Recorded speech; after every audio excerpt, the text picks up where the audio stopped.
Assalamualaikum warahmatullahi wabarakatuh. Halo semuanya, apa kabar? Semoga selalu dalam keadaan baik ya. Nah, hari ini kita akan belajar materi tentang pengaruh kondisi geografis Indonesia sebagai negara maritim. Nah, oke, selanjutnya materi yang akan kita bahas diantaranya ada yang pertama, tujuan pembelajaran. Yang kedua ada Indonesia sebagai negara maritim. Yang ketiga ada pengaruh di bidang ekonomi. Yang keempat ada pengaruh di bidang sosial. Kelima pengaruh di bidang budaya. Keenam pengaruh di bidang transportasi. Ketujuh pengaruh di bidang komunikasi. Dan yang kedelapan ada kesimpulan.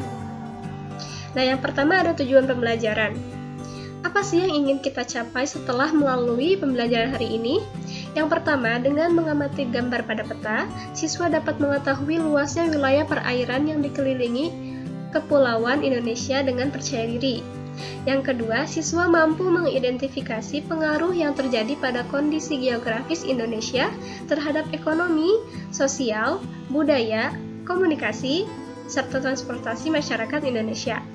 Nah, yang ketiga, dengan memperhatikan penjelasan guru, siswa mampu membedakan perbedaan pengaruh kondisi geografis Indonesia sebagai negara maritim terhadap kondisi ekonomi, sosial, budaya, komunikasi, serta transportasi masyarakat Indonesia. Baik, yang selanjutnya Indonesia sebagai negara maritim. Nah, anak-anak, kalian tahu nggak sih apa arti negara maritim itu? Oke, jadi negara maritim adalah suatu negara yang memiliki area laut yang lebih luas daripada daratan. Letak negara Indonesia berada di antara dua benua, yaitu benua Asia dan benua Australia. Juga di antara dua samudra, Samudra Hindia dan Samudra Pasifik. Nah, negara Indonesia ini terdiri dari banyak sekali pulau, sehingga Indonesia dikelilingi oleh perairan yang sangat banyak. Kondisi geografis Indonesia sebagai negara maritim membuat Indonesia memiliki potensi besar di sumber daya alamnya. Nah, yang selanjutnya ada pengaruhnya di bidang ekonomi. Wilayah Indonesia yang sangat luas ini sudah diakui secara internasional oleh negara-negara yang lain. Sebagai negara maritim, cakupan wilayah yang sangat besar dan luas membuat Indonesia kaya akan sumber daya alam lautnya, seperti ikan, terumbu karang, wisata bahari, sumber energi minyak dan gas bumi, bahan mineral, dan juga media transportasi antar pulau.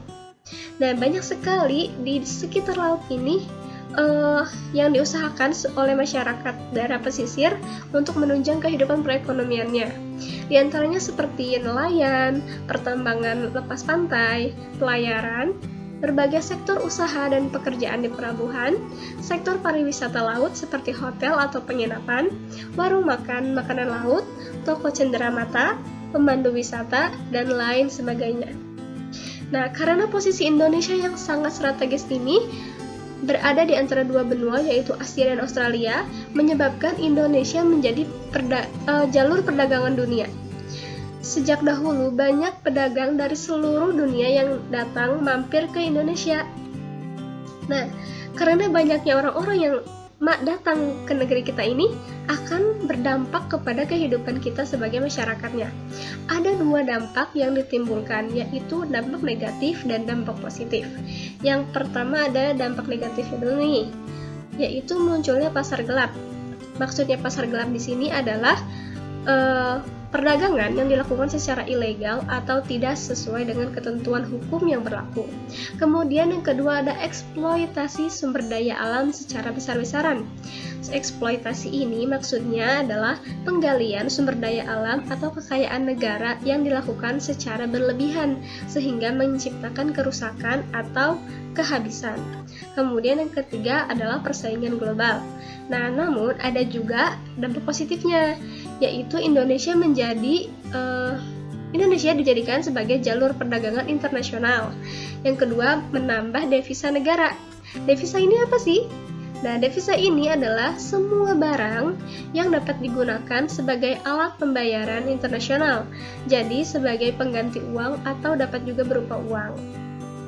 Kemudian, yang selanjutnya pengaruhnya di bidang sosial. Nah, Sebagai negara maritim yang terletak di antara dua benua dan dua samudra yang membawa pengaruh terhadap sosial masyarakat Indonesia secara besar. Kemudian karena Indonesia menjadi jalur perdagangan dunia, sehingga banyak masyarakat asing yang datang ke Indonesia membawa banyak kebiasaan atau informasi dari luar. Nah, ini tentunya akan membawa dampak juga nih bagi kita. Dampaknya apa aja sih? Yang pertama, komunikasi dan interaksi antar penduduk menjadi lebih mudah bagi antar warga Indonesia maupun orang Indonesia dengan warga asing. Yang kedua, terjadinya pembauran, pencampuran, atau peleburan nilai-nilai antar pulau dan antar negara. Yang ketiga, munculnya perkampungan-perkampungan etnis tertentu seperti percinaan dan kampung Arab. Yang keempat, terjadinya perubahan perilaku masyarakat karena pengaruh masuknya pola dan nilai perilaku dari pulau, daerah, maupun negara lain. Yang kelima, terjadinya perpindahan ilmu, pengetahuan, dan teknologi. Kemudian yang selanjutnya, pengaruhnya di bidang budaya. Nah, kondisi geografis yang sangat terbentang dari Sabang sampai Merauke mengakibatkan banyaknya ragam budaya seperti suku, bahasa, agama, adat, seni, dan budaya bangsa Indonesia. Nah, kemudian ada ciri dari budaya lokal Indonesia dapat dilihat dari hal-hal berikut. Yang pertama ada keragaman suku. Nenek moyang bangsa Indonesia berasal dari Cina Selatan. Mereka bermigrasi, kemudian bercampur dengan penduduk dari indigenous dan Indo-Aryan dari Asia Selatan. Kemudian terus berkembang sehingga membentuk suku-suku bangsa, dan suku bangsa Indonesia diklasifikasikan menjadi 11 suku bangsa. Kemudian yang kedua ada ragam bahasa. Indonesia termasuk ke dalam rumpun bahasa Australia Asia. Rumpun ini terbagi menjadi dua suku, yakni bahasa Austronesia Barat atau bahasa Indonesia Melayu dan bahasa Austronesia Timur atau Polinesia. Nah, yang ketiga ada keragaman religi. Indonesia ini memiliki 6 agama yang sudah diakui secara resmi oleh pemerintah, yakni agama Islam, Katolik, Kristen, Hindu, Buddha, dan Konghucu. Nah, selain itu berkembang juga aliran-aliran dan kepercayaan lain yang biasanya timbul dari setiap suku ya. Kemudian, yang keempat ada keragaman seni dan budaya. Nah, keberagaman ini memberikan banyak manfaat bagi Indonesia. Misalnya dalam bidang bahasa dapat memperkaya pembendaharaan istilah dalam bahasa Indonesia. Sementara dalam bidang pariwisata, potensi keberagaman budaya dapat dijadikan sebagai objek dan tujuan wisata sehingga bisa menghasilkan devisa bagi negara. Kemudian yang selanjutnya ada pengaruhnya di bidang transportasi.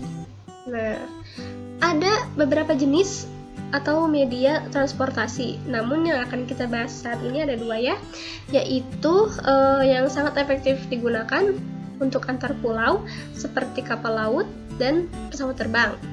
Kapal laut dan pesawat terbang ini harus didukung dengan adanya bandar udara dan pelabuhan yang memadai. Ketersediaan bandara dan pelabuhan yang memadai ini akan mampu meningkatkan mobilitas masyarakat antar pulau.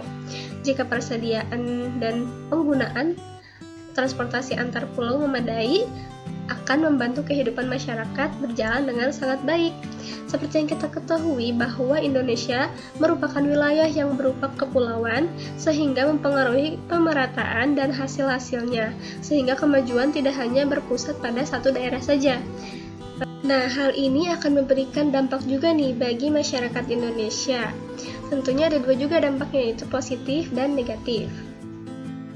Oke, yang pertama akan kita bahas dulu dampak positifnya. Yang pertama, terpacunya bangsa Indonesia untuk membangun dan mengembangkan industri pesawat dan perkapalan. Yang kedua, perpindahan penduduk maupun barang menjadi lebih cepat dan lebih mudah. Yang ketiga, pemerataan hasil pertanian dan pembangunan dapat dilakukan sampai daerah pelosok. Kemudian dampak negatifnya adalah yang pertama, harga barang kebutuhan berbeda dari masing-masing pulau. Yang kedua, pembangunan jalan dan bandara dapat mengurangi lahan hijau dan daerah resapan air. Yang ketiga, pencemaran udara, laut, dan suara semakin meningkat. Selanjutnya, pengaruhnya di bidang komunikasi. Nah, kondisi geografis yang sangat luas ini dipisahkan oleh laut, membuat penduduk Indonesia kesulitan berkomunikasi secara cepat dan mudah. Nah, dampak yang ditimbulkan yaitu yang pertama, dampak positifnya, lahirnya bahasa persatuan yakni bahasa Indonesia yang memudahkan komunikasi antar daerah. Yang kedua, peningkatan perkembangan teknologi komunikasi yang memudahkan berkomunikasi tanpa batasan ruang dan waktu. Kemudian ada dampak negatifnya juga nih. Yang pertama, maraknya penyebaran informasi yang tidak sesuai untuk anak-anak. Yang kedua, hubungan sosial secara langsung menjadi berkurang karena tergantikan oleh handphone. Yang ketiga, biaya komunikasi menjadi meningkat. Nah, yang terakhir ada kesimpulan.